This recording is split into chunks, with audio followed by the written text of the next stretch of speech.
play nice in the sandbox. So that's what I like to do in some of the options you'll hear from David. David Sakota. Is David on? Oh, there you are. Okay. David's the one that did the heavy lifting on the options that we'll be going over today. David is also from the Aquatics Resources Division and has done a really good job of pulling together the history, the rules that are in place, and helping us come to some resolution, a way to enjoy the park and the beach. And I had from the city, so the city was also involved because they own the beach and they want you to be safe on the beach. So we have, where is John? Is John? Yeah, John? John's there. Oh, okay, John Titchen, where are you? Oh, there he is. He's the chief of ocean safety. So all the lifeguards are all under his charge. So he wanted also to be sure that we were safe here.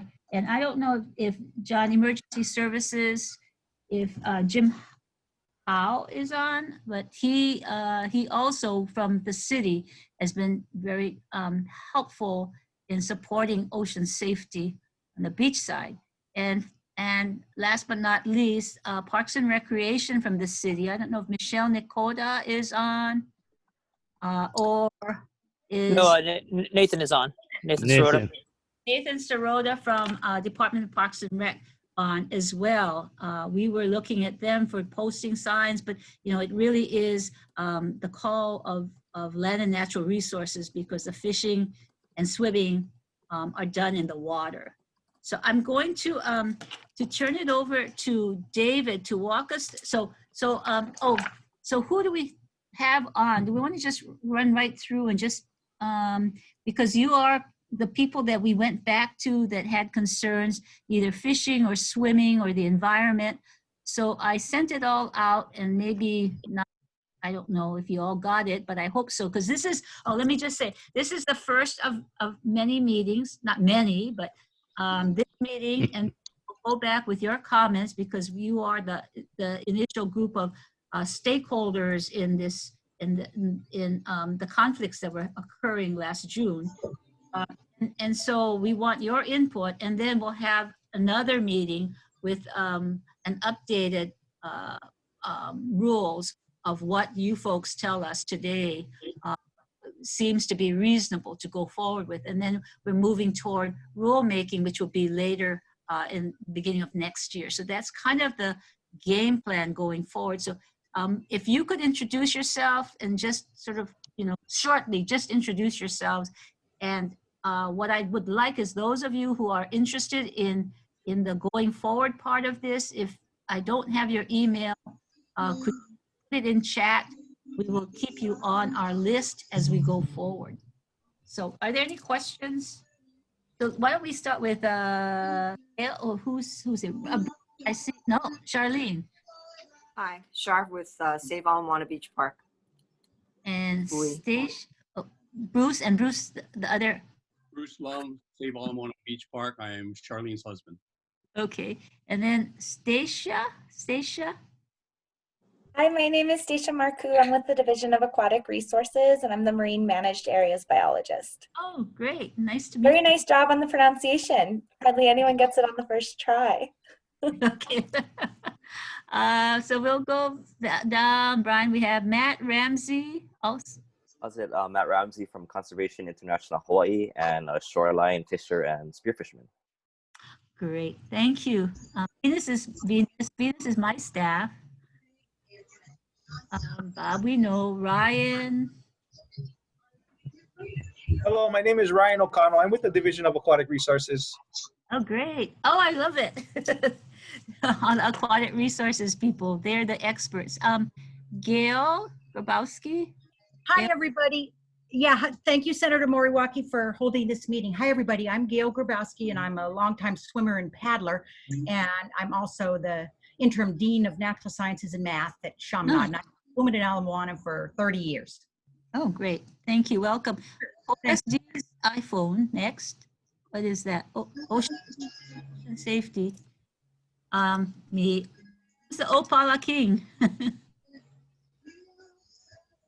Who's on mute? You're on mute. Opala King. Okay, Amy Marco. Amy, Opala King. You have to unmute yourself.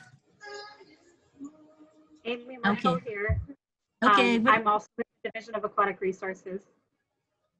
and Nathan, you met. Doug Harper. Doug Harper with Ala Moana. Okay, thank you. Casey. Casey Ching? Aloha, I'm Casey Ching. I'm with the Division of Aquatic Resources, and I frequently surf and paddle in the Ala Moana area. Oh, good, good, good. And there's another Si Ching. Is that you as well, Si Ching 1? No, that's not me. That's not me. Okay.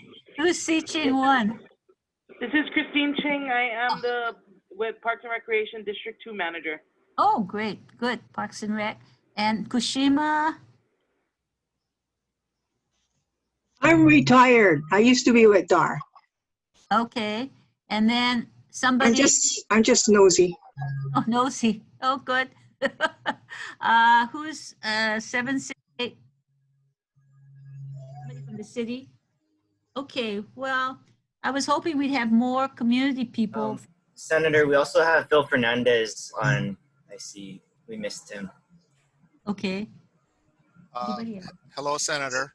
I am Phil Fernandez. I'm a fisherman, also the president of Hawaii Fishermen's Alliance for Conservation and Tradition. Oh, great. Thank you. Thank you. Nice to have you on. Okay, anybody else I missed? Raise your hand. Okay, well, let's move on because we have this whole document to cover that I'm going to turn over to David and walk us through it, and especially the options that he's come up with for us to review. And if you have better ideas, again, this is the first step. So we'll have time for you to input at the end of the presentation. So David, take it away. Okay, thank you again, Senator Moriwaki. I invited a lot of our DAR staff to join this call because they did a lot of the work on this management plan. Good job. Good job. Just to provide some context, we are moving forward with a 30 by 30 Holomua. It's a marine management initiative where one of the goals, one of the pillars is to establish 30% of our nearshore waters within some type of marine managed area. Not necessarily no fishing, but we want to manage fishing for sustainability. So as part of that, for any new marine managed area that we want to implement, we're developing management plans, and that will allow us to determine whether the management measures that we implement are effective in achieving the goals. So our team did a really fantastic job developing a management plan for the area on short notice.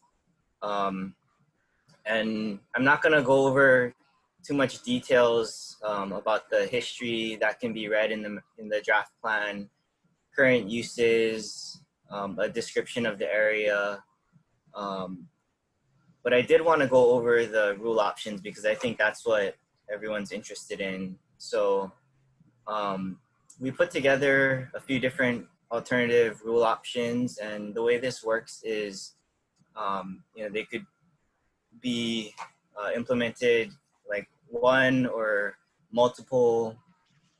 They're kind of like a la carte options, and they kind of build on top of each other. So if we go to the bottom of page 5 on the document, this is the beginning of the rule options. And again, I guess the purpose to remind everyone is it's not so much a natural resource issue as much as it is a user conflict issue. We received reports of more fishers than usual, and I guess swimmers running into fishing lines, getting hooked, and there being confrontation sometimes. From what I've heard, it wasn't too frequent, but it did happen. So we wanted to address those types of confrontations or safety issues. So the first alternative, or the first rule proposal, I guess, would be to prohibit fishing with the hook and line in that dredge channel area, except by hand pole. And hand pole means a method of hook and line fishing where there's just a hook and line attached to the tip of a pole. It doesn't involve a reel. So there's no casting out of a hook. It basically limits fishing to like a certain radius, like the length of the pole radius from where the fisherman is standing. And so that minimizes lines cast into the channel and swimmers running into those lines. Hand poles are easier to maneuver, so it can be moved quickly to avoid interactions with swimmers or waders. But it is also, a method of fishing that is used in the area for those types of bait fish. Oama, halalu, sardines, although it does limit the range that fishers have to reach those schools of fish. So this restriction would only be limited to hook and line, and it addresses the primary concern of that rod and reel type fishing in that area. Number 2 would be, could be added on top of number 1, which is a time area closure, where this no fishing with hook and line except by hand pole would only apply during the daytime hours, and what we're proposing is 6 a.m. to 6 p.m. And so after 6 p.m. and all through the night until 6 a.m., fishermen would be able to use rod and reel, hook and line in that channel area. The rationale being there's less likely to be swimmers at night in that area, and there is more fishing activity because of that at night. And so, it wouldn't make sense to restrict fishing if there's no other concerns with swimmers during the nighttime hours. The third rule proposal would be to establish separate zones for fishing and non-fishing activities within the boundaries. And we proposed 2 options, but we're not limited to these boundaries by any means. So option A would just be to split it somewhat down the middle, and the eastern side, or in yellow, would be designated for fishing, and the western side in red would be designated for non-fishing. The justification being most of the fishing happens towards the eastern side. Alternatively, we can look at option B, where the swimming designated area is more focused in the middle of that channel, and the 2 ends are designated for fishing. That's to recognize that there is some fishing that occurs on the Kewalo Basin side, as well as on the Magic Island side. And that leaves a nice long stretch for swimmers right in that middle portion. There is wheelchair access within that stretch.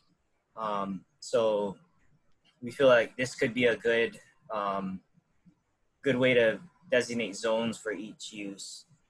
Now, with these designations, there could be different types of regulations that apply to these designations. So if you look below, there's the more restrictive regulation that would say these are exclusive use. So no fishing in the red zone, and no swimming or non-fishing activities in the other zone, in the designated fishing zones. And that would, to us, be not ideal, because there will be times when there's nobody fishing in the fishing zones, and we wouldn't want to unnecessarily restrict non-fishing activities when there's no one fishing. Likewise, there may be times when there's nobody swimming in the swimming zones, and it'd be unnecessary to restrict fishing when there's nobody swimming. So if we move down to the less restrictive alternative, non-fishing activities such as swimming or wading would be allowed in both zones, but fishing activities would only be allowed in the designated fishing zones. And people participating in non-fishing activities would have exclusive use of the non-fishing zone, but they would also be allowed to use the fishing zone at their own discretion, knowing that fishing is allowed and they're swimming there or wading there at their own risk. And then the least restrictive would be very similar. Non-fishing activities would be allowed in both zones, and only casting with the rod and reel would be prohibited in that non-fishing zone.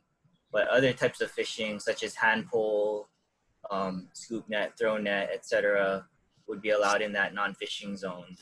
And then all fishing activities would be allowed in the designated fishing zones. And this is least restrictive on both swimming activities and fishing activities. And I think it still does address that user conflict issue with the rod and reel fishers and the swimmers. And it designates those fishing zones, so fishermen can use more gears where they're normally used to, but it also provides that that long swimming lane in the middle for swimmers to use. So again, these are just some options. These can be modified, but it's to start the discussion, and we'd like to hear from both fishers and swimmers on ideas about these options. Thank you, David. I think you can see they really thought this through on the different options. So what I'd like to do is get comments from others of you, the fishers, and so we have. Let me just welcome Clayton Kubo. Clayton Kubo, are you a fish swimmer? Are you here? Yeah, I'm here. Okay. I just got on, in fact. I kind of was a little bit late. It's all good. Do you have the document on the that was? Yeah, I read them. Yeah. Okay. Good. And then you're a fisher or a swimmer? Fisher. Oh, fisher. Okay. And then Stephen Minaglia is Stephen. Yes, I'm here. I just got on though. I'm sorry. And you have a document as well that we've been going over? I don't, but I did read something from Gail about what was being discussed, and I'm a swimmer. Swimmer. Okay, great. So we're entering discussion of the options. So the idea here is to have a fishery management zone so that we can have ways in which everybody can play nicely in the sandbox or maybe the water, and looking at different options. So we're going to go through these options that David just went over with us, and these are rules to look at how we might accommodate the fishing and the swimming and wading. And the one thing that goes through the whole management of fishing is that there will be no casting. It will be hand pole fishing, and then it's when and where, and maybe we can get comments from the swimmers and the fishers as to what the best options are. Because as a timeline, and what we'd like to do is get this in shape for rules to go before the Board of Land and Natural Resources in the early part of next year, so that we can have some rules in place when summer comes or whenever the fish start running again. And I think this is something that's going to be happening since the pandemic has closed off the area, so there's a lot more fish running. So if we can do something here that's reasonable and acceptable, it will make it easier for everybody going forward next year. So I'm going to start off, David. So we're going to go with rule by rule, and if there are questions, and they can answer, you can answer, or some of your staff can answer. Yeah. So the first one is to prohibit the hand pole completely in the whole area, And you all have the document that shows you where the management area is. Basically the Magic Island over to Kewalo and that whole area that the map that you have. Excuse me, Sharon, Bruce Lum. I don't know, it's this. We'll try to put it up. I don't know if we can, but you know the area. Everybody knows the area. Can you lift it up? Excuse me, Okay. Sharon. Yes, yes. Bruce Lum. Gail? How long is being allotted for this? Can you hear me? An hour, but we can go up because they have a hard stop at, was it 11:45? Yeah, we have about an hour and maybe a half at the max because they have another meeting, Land and Natural Resources. So if we can have the discussion, try to come to some consensus, and then we can move on because this is the first of many meetings. If we have to meet again, we will, but I'd like to get us to agree on some of the parameters so that the Aquatics Division, thank you everybody for sitting in, can start honing in on what are the rules. Oh, and let me call on the Deputy Director for Land, Bob. Yeah, Sharon, I would suggest that people try to confine their comments to about 2 to 3 minutes each. Okay, good and idea. not go beyond 3 minutes. Okay, we'll cut you off after 2 Yeah. minutes. And if they have more, they can write it down and submit it. Yeah, okay, that's a good suggestion. Okay, know the rules? Okay, Asking about time yeah. is because it appears that encroachment has already been decided. And the other point that I find very uncomfortable with this first meeting is that your notice didn't get to us, the public, till last night at 8:30. And there's a lot here to think about because there's a lot to go over and digest. So I had to go, for instance, and look at all the HARs that were connected to this, and then look at how all the jurisdictions went inside of DLNR. So I was able to at least piece together DOBOR, DOCARE, DAR, and try to make sense of that. But my point is, I think my first question here is, what's the big rush? This is a very important issue, and amending HARs is not trivial, and it should be done with an abundance of patience and fact-finding, and not leap to deciding that there is encroachment. Second, there are cross jurisdictions that are very complicated that right now have proven not to work for decades. There's no seamless enforcement from state agencies to city agencies and HPD and DOCARE and so forth. And I see that, as my wife pointed out first, this seems like more of a referee task for the agencies. And refereeing doesn't happen very well in all parks, whether it be fishing or dog situations or camping or whatever. So anyway, I'd like to suggest that this process step back and be more transparent and more inclusive. Well, I'm gonna say that we heard from the fishers and the swimmers on all of the problems that came up last year. Not last year, last June, July. And so, Bruce, what we did was we asked the Aquatics Division that has jurisdiction over this area on how can we manage the conflicts. And there were you know, it wasn't lightly done. They took a couple of months to actually look at the history, look at the rules, look at DOBOR, the Department of the Division of Ocean Recreation, as well as aquatic resources. So what you have is professional development of the area that they have jurisdiction over. And when we talked to the city had no jurisdiction over the fishing that goes on in the water and the swimming that goes on in the water. So what you have is the first cut of looking at what the rules are, what we can or cannot do, and it's put out there. And this is the first meeting with all of you. So if you are looking at that, and I think it's really clearly mapped out in terms of options, that you can say yay or nay of what you think will work in terms of how you use the area. because it really is a user's conflict. There also is from those like Dr. Grabowski's point of view that, you know, the hooks and what's happening to the sea life and what's happening to coral is also of concern. But what Department of Land and Natural Resources is in charge of is to making sure that the shoreline is safe, that shoreline is healthy. And so they're looking at all of that. And that's what they presented today. So if you're not ready to weigh in on it, that's fine. But those who are, we want to hear from them so that we can go to the next phase of actually having a bigger meeting where we can present something that's more than just, you know, these are the options again. So you would bear with us. We will move into your areas of concern that you can bring up. You can also send it to us, you know, after this meeting. This is not, you know, the only meeting.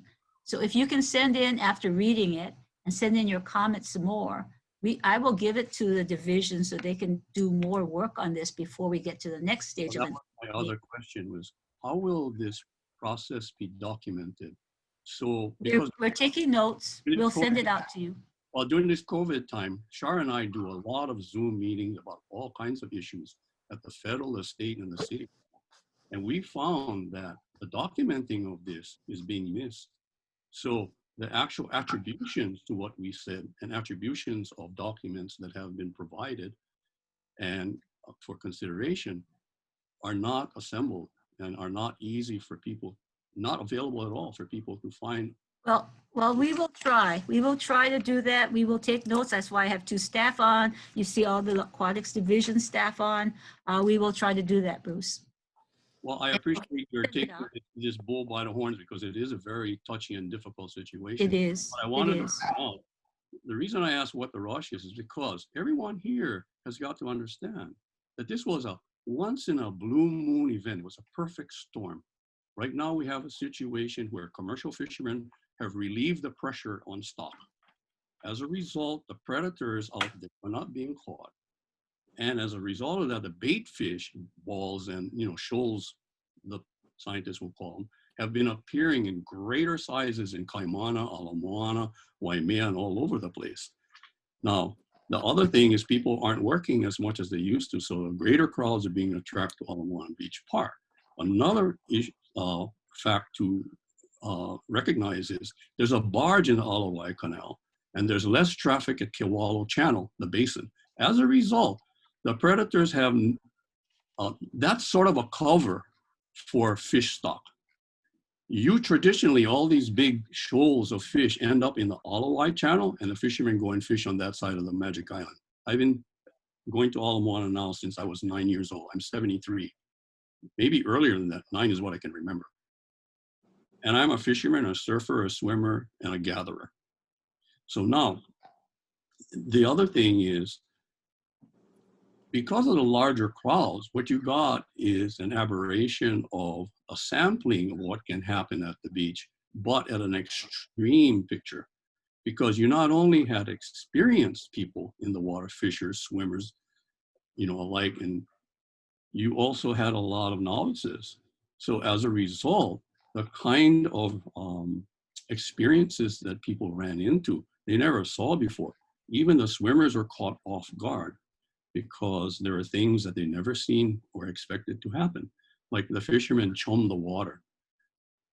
I talked to a lot of the fishermen when the problem came up, because all the people who contacted you contacted us as a result of Save Ala Moana Beach Park and our work with the city was trying to save Ala Moana Beach Park from the master plans for 5.5 years now.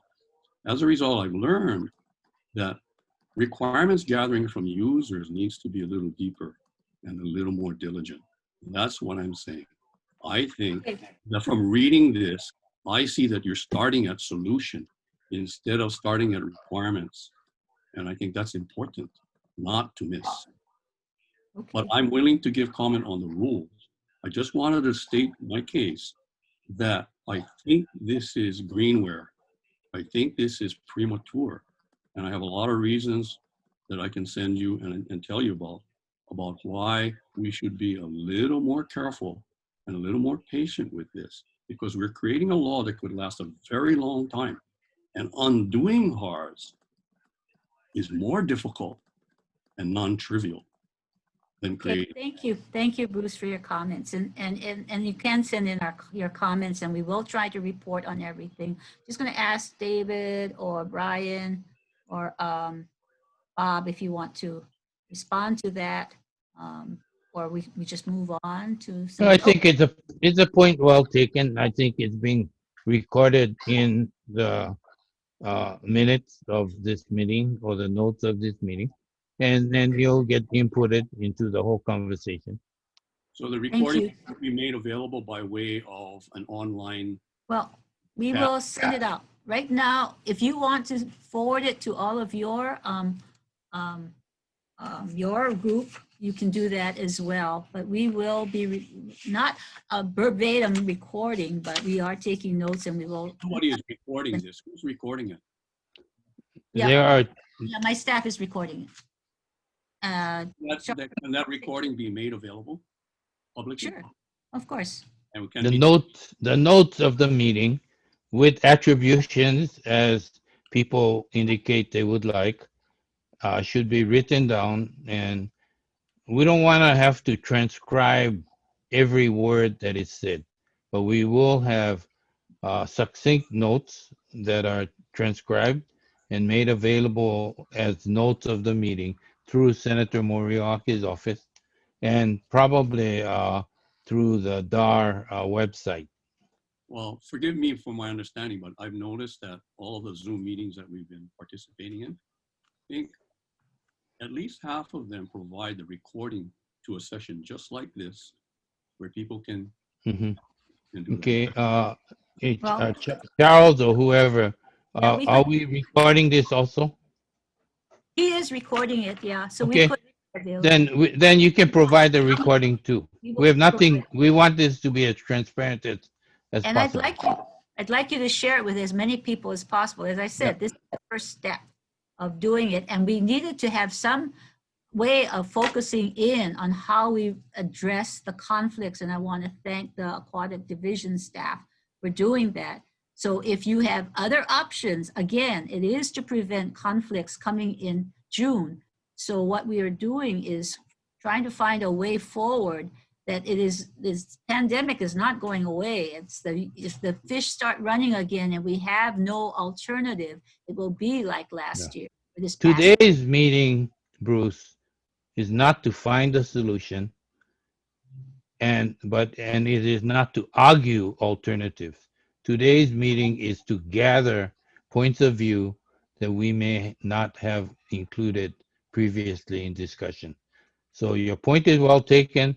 The recording, if anybody wants to spend an hour and 45 minutes listening to the recording, make it available. We have And it if you available. want a more succinct written version, we'll have that available too. Thank you, Bob. Okay. Moving on. Yes, Moving on. yes. We'll move on. Really quickly, thank you thank you for arranging the meeting, and thank you, David, and the rest of the DAR staff for the hard work. So we know this isn't easy, but again, I guess the question was, it just seemed a little odd that, it would be DAR versus city and county, because they're basically standing on, they have to get to the beach from city and county land. But I wanted to ask for option number one, it's not clear, well, first of all, it's kind of harsh, but secondly, is this a year-round thing, or is this only during certain months? Because it doesn't say it's only during certain months.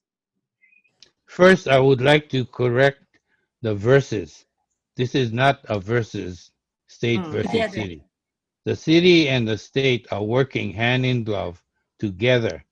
And that's why you see John, as well as Brian and David, together working on this. There is not a meeting that takes place in which the city or the state are not together in discussing. Okay. And I do want to emphasize that the many meetings we had between the time the conflict occurred to now has been a meeting of the Parks and Rec, Ocean Safety from the city, and Department of Land and Natural Resources from the state. So the waters and the beach are all covered in this everybody agreed to the options and presenting the options today to get further input from the community, but fishers, the swimmers, the waders, anyone, environmentalists who have an interest in what we're doing. So again, the idea was to use this as the first step to get input. If you don't think that we covered anything, or you think that you don't like one part of it, that's what this is for, and you can continue to provide Okay. it. So moving along to the my next question comment. about whether it's all year round. Yes. Yeah, I'll answer. Thanks, Charlene, for your question. This was just an idea for a type of regulation, but it can be combined with seasonal like restrictions. So it could be that this rule is in place during summer months, or just kind of like our time area closure that can kind of be combined with the actual fishing regulation. So we're open to any suggestions. These are just kind of the starting point for discussion. Do we have any other comments on rule 1, which is prohibiting all fishing except by hand pole? And this is not seasonal, anything, it's across the board. Anybody? Raise your hand. And I'll make my comment. Raise your hand if you want to speak. I can't because, let's see here. You have a little hand. My camera is not working today. I'm at home, yeah. I don't have my work. Gail and then Matt. Gail? Both Clayton Kubo and then Matt Ramsey had their hands up. Okay, also. so Gail and then Matt and then Clayton. Okay. First of all, I'd like to thank DNR for putting the options together. That was great to see them in writing. And I was personally, I teach marine science, I teach fishery stuff. I've worked for Westpac. I'm on the Papahanaumokuakea. I'm the education advisor, so I know something of the ocean. And I'm a swimmer, and I've been at Ala Moana for a while. And I'm not opposed to fishing, especially, of course, sustainable fishing. So I was sad to see there wasn't a really restrictive potential option, which was just to make this a little mini marine protected area. But I completely respect that people fish there, and especially now. And I also agree with Mr. Lum that this was a really unusual summer. Now, there have been years in the past that there have been fish come in, not very often, but it's happened before, because I remember being amazed by the schools of fish. So personally, option 1 and 2, I was glad to see. And the real problem down there, because I swam through that summer, because some of us, I totally respect it's important to get food. It's also important that we got to get outside. Ala Moana is the only place on this side of the island that you can swim in truly protected waters. And there are many biathlons and swim races, and Kamehameha Schools trains their students in there. They have a once a year test, and many triathletes train in there regularly. So this is our one safe place. I don't swim out in the ocean anymore. I never swam by myself out there, but there are people that do risk it. And there have been boat accidents, as you guys know, for people swimming off of Waikiki. So this is our safe haven. That said, and respecting fishing, number 1 and 2 we were acceptable. I was very glad to see, because what was safe while all of this was going on was the guys, I don't know the perfect name of the fishing. I was calling them the hand pole, the guys who were not casting. They did not have a reel. We can see where they are, and so we can avoid them. But there were days there were 40 people casting, and Bill Ingram, the head lifeguard, was hooked himself. I was hooked in the side. There was fishing line and hooks on the beach. So I really felt that it was really unsafe to come into shore when they were casting, because you can't see where they are. When I was hooked, I was outside of the school. I was probably 30 meters offshore. So that was really scary. And they were also making it challenging for the handicap pathway that is there. So some of the swimmers that I talked to, and we've been having our discussions, would be very happy if we kept an area that was closed to fishing from that handicap pathway on the Magic Island side to the lifeguard tower, just so we have a channel to get in and out. And so number one to me is pretty fine. I'm glad to see the casting removed. The chumming is a problem. It's causing nutrient pollution. There was all kinds of algae starting to grow on the bottom. I mean, maybe they're feeding fish and making more fish. And then number two, I'll jump ahead so I don't take up too much of your time then, is the time restriction. I know that happens in other states. I know that happens in Florida. And so that one was also acceptable. If it's acceptable to the fishermen, then I think most of the swimmers, there are people that go very, very early. There are people there before sunrise that bob around, and that might impact them. And I don't know if they're here today. So to me, wanting to find the other options with the closed part are ridiculous. I'm sorry. There's rocks everywhere that we're supposed to get in under those models. And this is the only place, again, that we can really swim safely on this side of the island. So let's keep it safe. Thank you very much. Thank you. Thank you. Thank you, Gail. So we have, who's next? Is it Matt? Great. Matt? Yeah, thanks. First, I wanted to commend Senator Moriwaki and DLNR for putting together this meeting and a pretty comprehensive management plan on short notice. Just a few quick comments. The prohibition on using hook and line and casting, I think in general, that's a good way of addressing conflict, just using one gear type. But the problem with that is there are few opportunities to teach fishing to kids in a safe location. This is where I went to teach my kids to learn how to cast. There's few places where you can go and do that and actually catch fish, and this is one of them. I think that can be kind of mitigated by keeping that opportunity at nighttime. But if you completely remove the opportunity for casting, I think the youth are going to really, really miss out on that point. I think chumming is also, something to consider. It is not, the best practice, I would think, just in general for fishing. And from what Mr. Lum said, I'd really like to kind of emphasize his point in that the decisions that are made with this park are going to have ramifications throughout the rest of the state.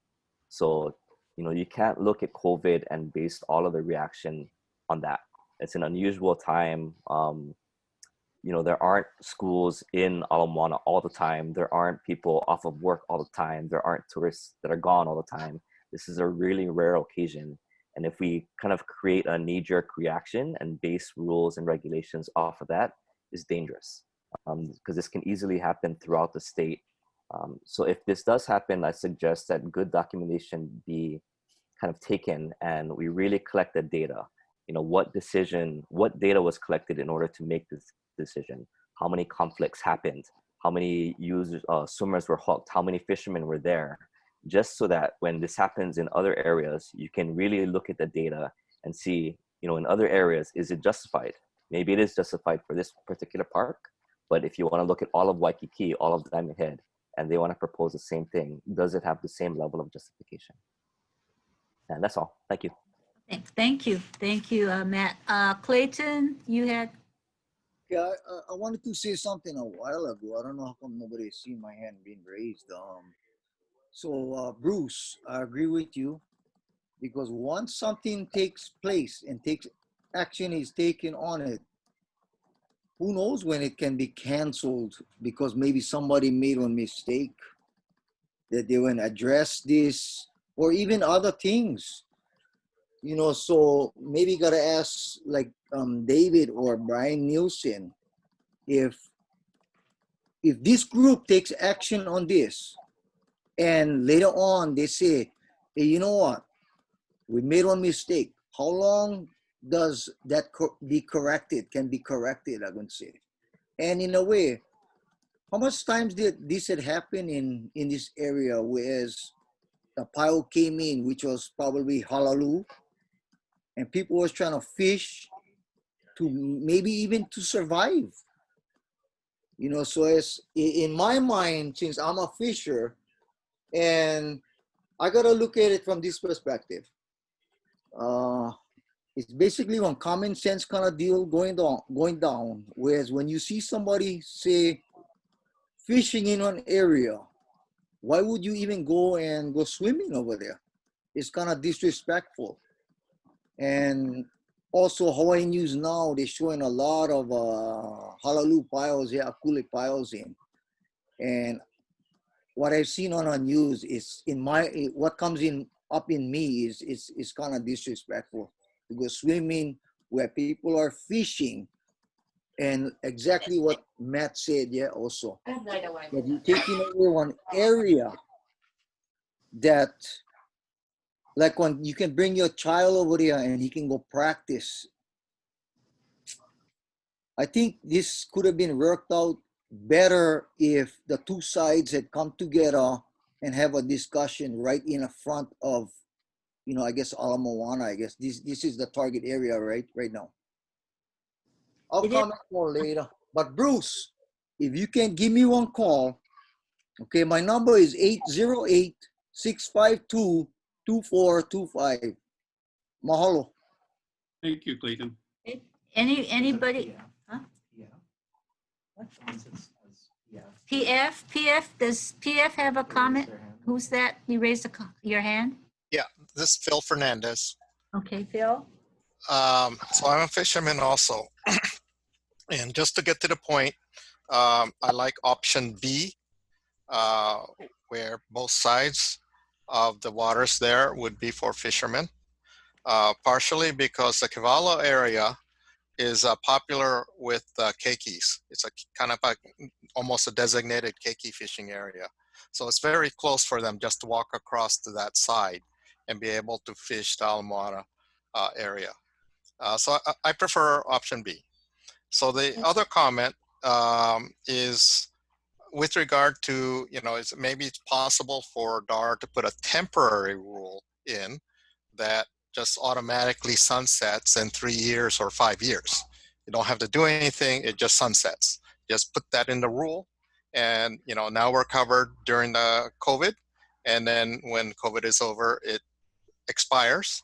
And if not, it can be renewed, right? So you can go in and say, please extend this for 3 more years. So that would be a solution for that. I concur with Matt with regard to casting. I think casting cannot be banned. It's something that is part of fishing. If you ban it, I can tell you that it's gonna really reduce the number of people going there, and fishing may automatically stop simply because you ban casting. There are places in the state where this kind of situation came in and only went to pole and line, and basically people stopped fishing there. It's just not an efficient way to fish. It's just frustrating, and people will say, "I'm not just going to go there and, you know, put a hook in the water 10 feet away from me." It's just not going to be a productive way to catch fish. I like, in terms of the proposal, the more restrictive rule rather than the less restrictive rule. And the reasoning here is I want to separate the swimmers from the fishers as much as possible. I think it works better that way. Less frustration on both sides. And, you know, it's just a simpler rule. You stay on your side of the line, I stay on my side of the line. We don't get into fights, we don't get into problems. And it's so much simpler. And a lot of fishermen go there to get away from work. They go there on the weekend. They want peace and quiet. And being hassled is like the last thing they want to do.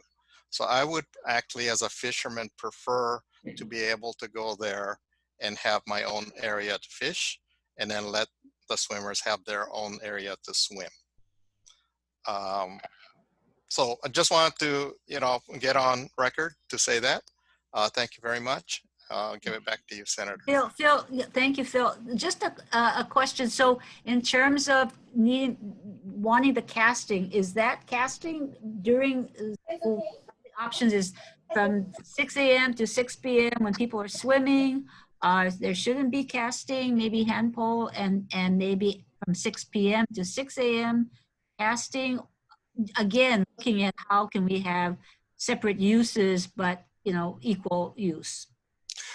Right, and that's why I like the more restrictive where there's a line, and the people can cast anytime they want without fear of hooking a swimmer, and a swimmer can swim without the fear of having a line being cast that they cannot see. The designated areas. Yes, The designated. correct, Bob. Okay, so that's Just rules. designated with different rules in the designated areas. Okay, Yeah. thank you, Phil. Thank you.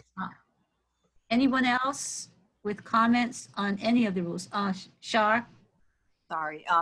You know, for the option, okay, number 2, which restricted them from fishing between 6 a.m. and 6 p.m. is sort of unreasonable because, and besides, the parking lot is closed at a certain time by the park. So even if you're trying to come in to go fish, you can't do that if the park, if you know, the access is more difficult. And there are lots of seniors and people with children that do come and fish. So that's why that isn't so good. So I would agree with some of the fishermen saying that B seems fair, but I would also agree that it would be nice if people could just learn to respect each other and maybe have some rules about, you don't need a new rule, you just need to kind of have the city encourage more respect and keep your area clean, be respectful. For example, if a fisherman is there first and then somebody comes and swims into it, it is, whose fault is it exactly? You know, and some of those fishermen do get there early. So there is a lot of ocean where people could swim. I'm just, we're just kind of saying, let's share the ocean and not have to have rules. I mean, it's sort of like the McMaster thing where they were trying to restrict paddleboarders from going at a certain time and surfers from going at a certain time. There's enough ocean. You don't really need a rule, I think. Okay, thank you, Shar. Clayton Kubo, you want to say something again, or who? Did you raise your hand? Oh, wait. Hold on. Let me see. Are there any swimmers? We're getting all the fishers. So are there any swimmers? I did raise my hand. Sorry, I muted myself. Yeah, that's why. Okay. Okay, so Clayton, did you say you were raising your hand to say something? I was raising my hand. Okay. Okay, go ahead. Okay, so getting to Phil's one, yeah, when you put like one line here and one line there, it's like how many times that fish can be in that line where you can go fishing, the pile, right? The pile I'm talking about. Because that's what it happened. What is that, in July you guys talking about? This past July that they was getting all these complaints. Yeah, June, July, Clayton. Okay. Yeah. So if you guys make an area that go and say, okay, you can go fish over here, how many times that fish pile gonna be in that area? Yeah, I understand that the fish are gonna move, So maybe the fish are gonna be in the swimmers area that day. Then you go home, right? You say, cannot cast over there. That's the way it is. That's right. This is all boils down to. It's about respect and some common sense. That's the way I gotta see this already. Yes, but you need to realize the swimmers feel the same way. It's about respect. And we don't swim everywhere else on the island. This is our one swimming area that's safe. Kaimana has canoe paddlers, surfers, spear fishermen. It is sharks. It's even more risky. This is our one place. And to people that swim 1,000 meters is not a huge area. Cutting it in half for all of the athletes that use it, for Kamehameha Schools that runs a 2-mile test for their students, is unreasonable. And we are trying to be compromising and saying, look, fishing restrictions on hours or on gear are fine, but cast fishing during the day, they were not respectful. They yelled at elderly people. They threw rocks at people. They were very confrontational. And all we were trying to do was stay safe. We don't have a hook. We have little swimsuits. This is our one spot. I'm not trying to close down fishing anywhere. What it sounds like, Gail. That's what it sounds like. One at a time. Say that we need to respect you. That means stop swimming in our one place. We have one place to swim on this island, on this side that's safe. That's it. Okay. Now, Clayton. It sounds like to me. You Wait, hold on. Shutting the area down for your pleasure. Well, How can everybody, your pleasure be It's more not important pleasure, to it's health. somebody There are no that swimming wants to pools open sustain right themselves now. with food? all right. How can that be? Okay, we're not here to argue with each other. We want to. Bottom line, Senator, her tone Okay. came out. Okay, all right. Oh, the woman got mad. Oh, the woman got mad. What a problem. Okay, stop. We're here to hear everybody out. So whatever her tone is, just hear her out. We hear you out. We hear Bruce out. Senator, my Mhm. tone was never like that. Okay, Never. granted. We are here to calmly hear each other out. Whatever the, 652 okay, Clayton, we will hear everybody out. We heard everybody out. So let's go to Bruce. Thank you very much. I appreciate everybody's comments, and I want to. Thank hear you. them. I'd like to preface this with, when this all started back in July, Save Ala Moana Beach Park's mailbox got flooded, just like Dobor, the agencies, yourself. And when I read all of the emails, the first thing I asked myself, and I was challenged to ask myself, I said, whatever is done, will it be fair to all concerned? And that's the most important thing. So I just would like to remind everybody at this discussion that we just need to agree to disagree and do it with aloha. And Thank you. Today we want to come out with the best thinking that we can use to work on whatever the final result is. And so I didn't make any comment on the rules. My preference is not on the list, but if I were forced to choose, I would choose option. I'm flipping through the pages, sorry. I don't know why I don't see it, but anyway, the option I would choose, oh, here it is in figure 4, option B. And the reason that I would choose it is because it's reality and it's practical. The reality is both ends of those parks are the most popular places for the most frequented by fish, and large schools of fish that really matter to a fisherman because it's more efficient for them in using their time to go fishing, and it's more accessible. The reason it's more practical is because the 2 channels that feed the center are Kiwalo and the Alawai. As a result, the predators use the path of these 2 channels to decide whether they're going to stay in the channel or go somewhere else that's safer. So it's natural and a natural affinity that I would follow in order to choose the option.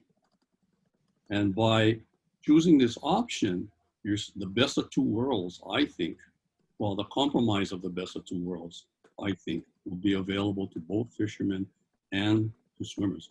I would rather just see common sense prevail, and I would like to see the aloha spirit, like Clayton is trying to get us to understand, that fishermen, swimmers, and all the rest of us can get along if we just use our common sense and understand also each other's predicaments all the time that we do this. So I do keep in mind on my dashboard that there are elderly, there are young people, there are experienced people at all of these activities, and then there are people who are newbies to all of these activities, and then people who are just, want to be there and relax and enjoy not being hassled and just relax. So with that kind of complexity, it behooves us to really try to create a model area, a situation in this classic area, and I like to refer to Ala Moana Park as our central park. It is classic. There's no other park around that has the amenities of this park in a central location like Honolulu. And as a result, people from across the island come here frequently, not just occasionally. Charlene and I go to the park every single day, and we get there sometimes at sunup, and sometimes we go home at sundown, and we see the ebb and flow of the park. Let me tell you, the amount of traffic that goes through that park proves to us that we are spending our money very wisely by upkeeping this park. and making it available to all of our people for all their reasons, whatever level that they're using the park at. So I would choose option B if I was on figure 4. Okay, thank you. Thank you, Bruce. Sharon, one yeah, Bob. comment. One Mhm. comment for Bruce. I think what would be helpful, other than your own preference and opinion, when you talk about Save Ala Moana Park getting a lot of communication, I think it would be useful if you folks still have copies or documentation of the communication that you got. If you could send a summary of it or whatever Be helpful. to us. Yeah, I'm the postmaster webmaster, so I'll guarantee that to you, Bob. Yeah, no, don't send it to me. Send it to David Sakota at DAR, at DLNR, and or to Senator Moriwaki. Send it to Senator Moriwaki. She'll get it to us. Good idea. What we're trying to do here is gather all public opinion from whatever sources and pocket it together so that as we review everything, we review a broad spectrum of all comments. No problem. Okay, thank you. Thank you. Thank you, Bob. Yes, and that's the idea here going forward. The next meeting, we should have all the comments coming in, sending you what options you don't like, so it won't work. Yeah, Honing well, in on what can work. I have one comment about the document that David produced. It was an excellent document. And David, my buddy, but I didn't tell him this. One of the things, I was parks director of the city and county of Honolulu when Eileen Anderson was, and we were looking at Ala Moana Park and we were doing some improvement. Do any of you know how many species of plants there are in Ala Moana Park? Get more than more than 100 botanical species in Ala Moana Park. Yes. And I had a botanist working for me then. I told him, that's bullshit. I grew up in Kaka'ako. No more 100 or more than 100. He said there are. So I had him go out and make a list. And back then we put a poll with a little name thing. Yes. And the public are very destructive. So I don't know if they left. We had a Hawaiian name, the scientific name, and the common name.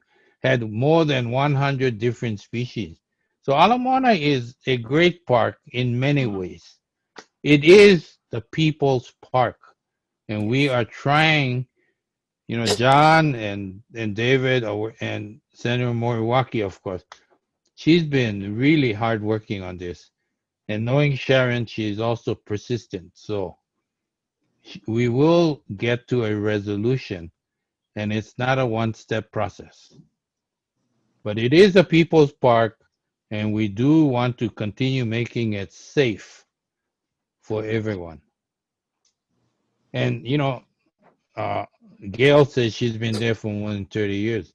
I've been swimming and family picnicking and torching on the reef when actually had fish and spearing fish before the thing was blocked off, the little sandbar. We used to camp on the sandbar as a kid.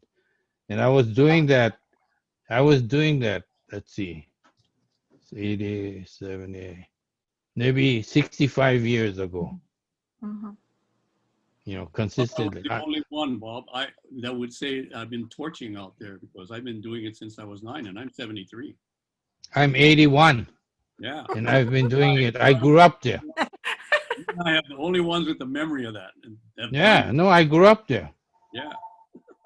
So I know when had real fish. Yeah, really. Used to have squid piles and everything. And so when I heard had Honolulu and Akule schools, I was shocked because it's been decades. And it is a unique time and we need to work together. And if what Charlene was saying, if everybody could be gracious and kind and aloha spirit, it would be wonderful. We would love that. David and Brian and I and our team, we would love that. No, no more humbug, no more hakaka. Everybody get along. But the fact is, graciousness, ugliness, stink behavior, kind behavior, nice people, terrible people, they're not unique to one type of person. They're spread out, whether you fat, skinny, whatever religion, whatever race, whatever age, we have them equally distributed. So our job is to work together with the public and the concerned public, like you folks, and public officials and elected officials, to try to come up with some reasonable solutions. People like Phil and Matt and Clayton, they actually are doing double duty. They're all part of a fishers group that are helping the department plan for long-term fishing opportunities. So I appreciate you guys making time for this too.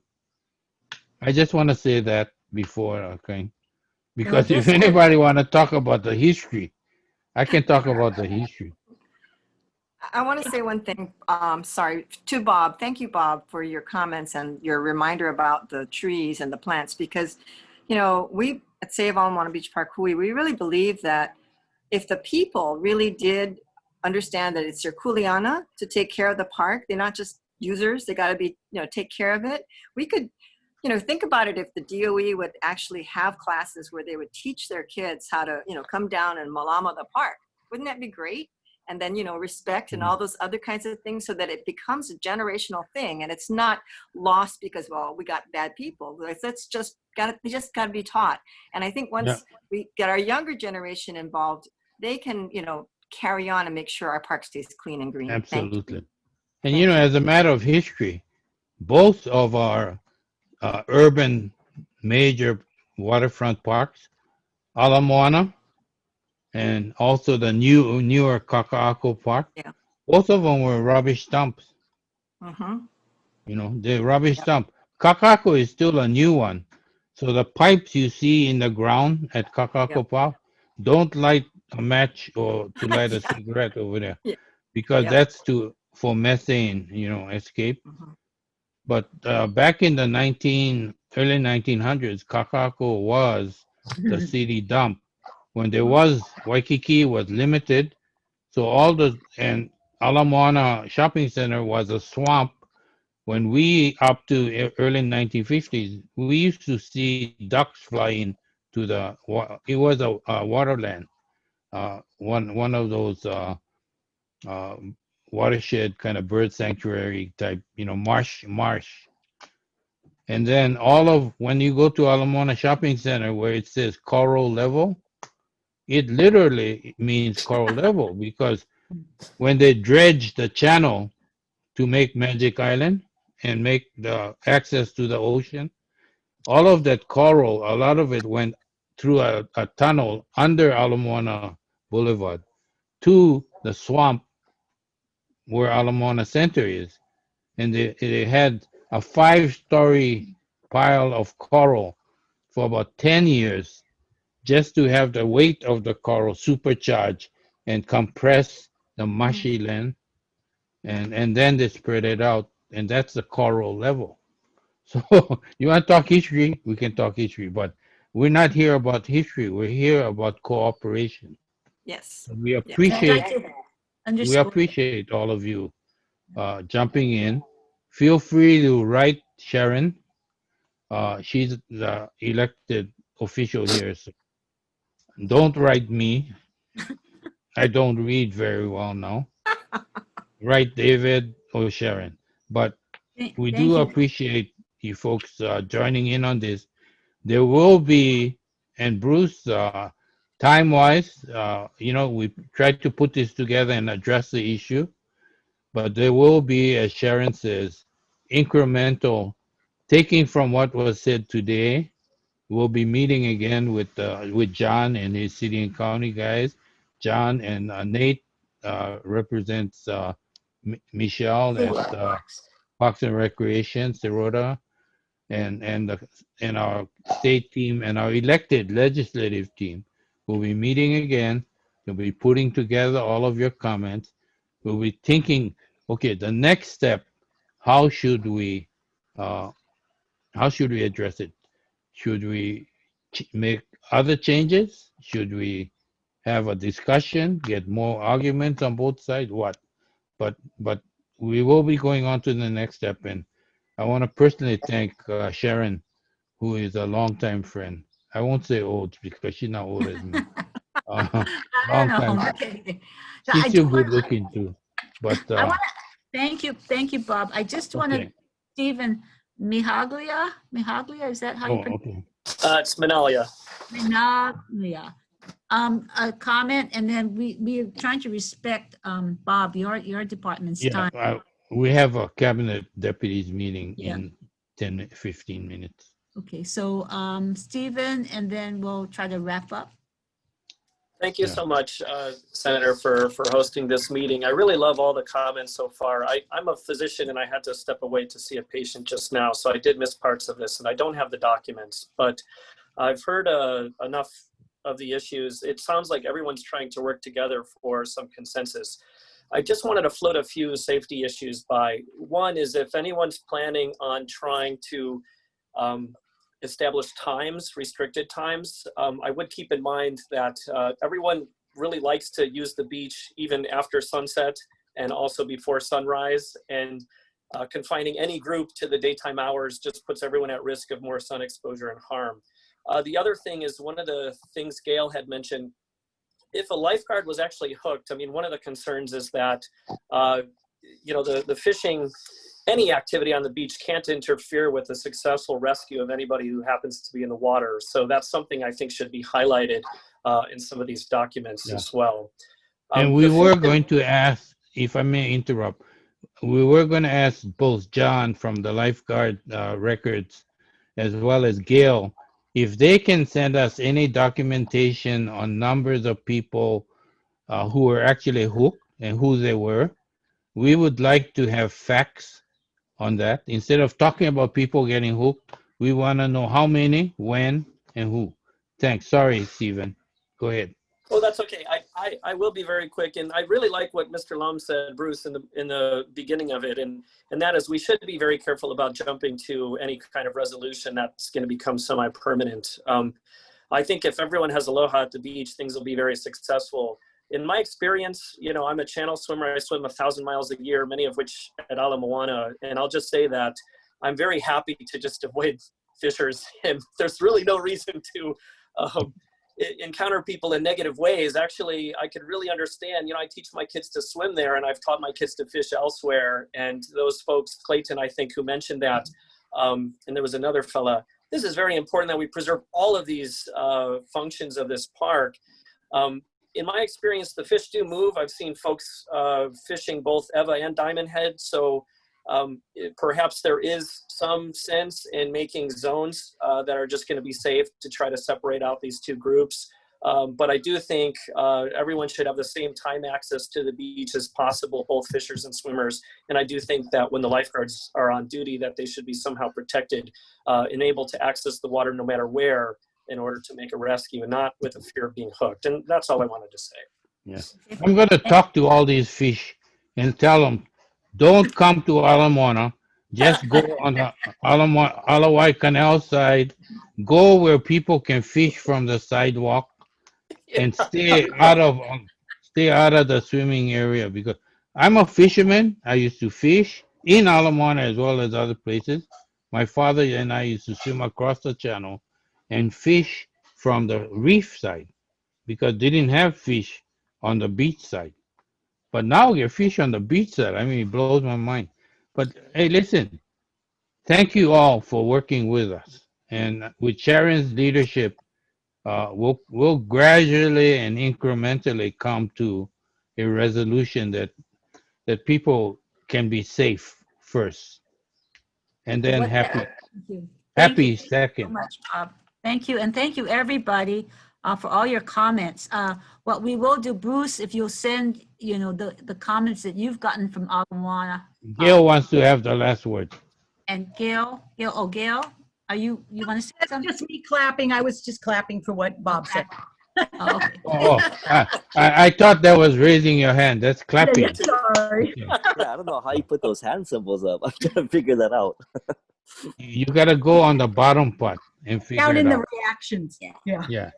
Well, thank you, everybody, and again, this is the first step, and I really want to thank David and Aquatics, Brian, Aquatics Division for the really hard work, and it was Bruce, it was shared with the city as well, the Parks and Rec and Ocean Safety all involved. So The city is very involved it with really us. is all of us working together. So in terms of the options, it looked like 1 and 2 were not really easy to accomplish. And so maybe we will look at the zones and have some of that coming out. But if Bruce or Shar, you send in your comments from all the people who sent you concerns, and we will include that as well.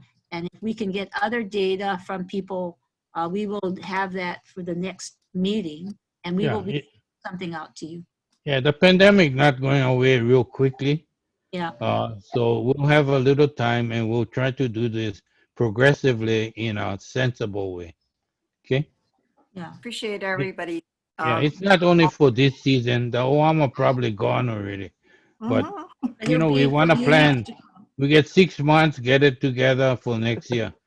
Now that Matt opened his mouth about being a spear fisherman, next time we have dinner, Matt, I expect you to go out with David and bring back something. Okay, well, and also if you want any of the people aren't on our email list, please in the chat, put your email address down so that we can send you the next meeting, probably in November, depending on how fast David works and how fast you get us all the information, but we will try to keep it moving forward. I think we've accomplished a lot knowing not what we don't want. And So this has been a very gracious group. We appreciate that from both sides. okay, Both aloha, points of everybody. view. Yes, Aloha. thank you, and thank you again. Bye. Thank you. Thank you, everybody. Okay, thanks, Sharon. Thank you. Thank Mahalo. you. Aloha. Yeah. Thank you. Bye. Thank you, Senator. Thank you, Senator. Hey, we'll see you next time. Thank you, Senator.